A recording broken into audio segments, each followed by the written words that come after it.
In 21st century classroom management for regular and special education, our goal is to use non traditional interventions. Positive behavior intervention support. The title of it says everything, that we take behaviors that normally would be impugned with detention or whatever, and we find ways to use interventions that will teach the child alternative behaviors, that will teach them the reasons why their behavior is inappropriate, give them choices, give them options. Everything that happens in the classroom should be instructive. Everything should be an educational experience. So how can we turn the most egregious behaviors into a teaching opportunity, into a positive intervention? We know what the traditional interventions are.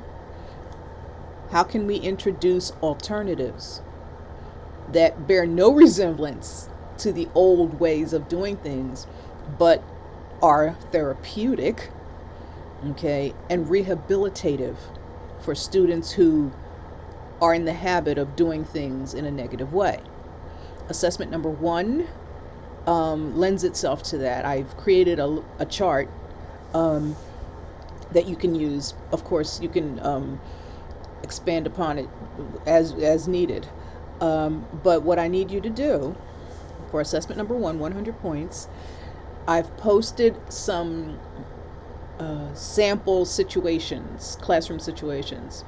What you'll need to do is identify, first of all, the traditional intervention that would ordinarily be, with an S, all right, traditional interventions that would ordinarily be prescribed for that particular behavior, and the goal of that traditional intervention.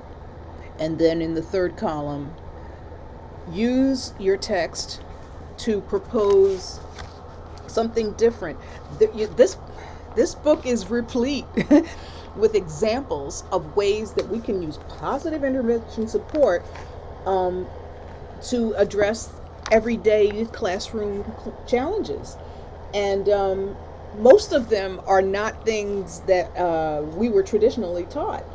For example, the parent participation piece, bringing parents into it. There's so many, first of all, and then understanding their IDEA classification. That bears a lot of weight, because knowing the challenge that the child is dealing with will help you know how to communicate with him or her. So I'm going to, there are going to be four sample behaviors, and I will include 1 or 2 IDEA classifications to make it interesting. Each column will be worth, each row going across will be worth 25 points. And today being Monday, March 7th, let's give it until Monday, March 11th. No, March 14th, I'm sorry. So between now and Monday, March 14th, comb through your text. I mean, we've covered 3, and we've covered 3 chapters, and also we've also covered a few things that are not in the book that are appalling. We'll spend a little bit more time with that.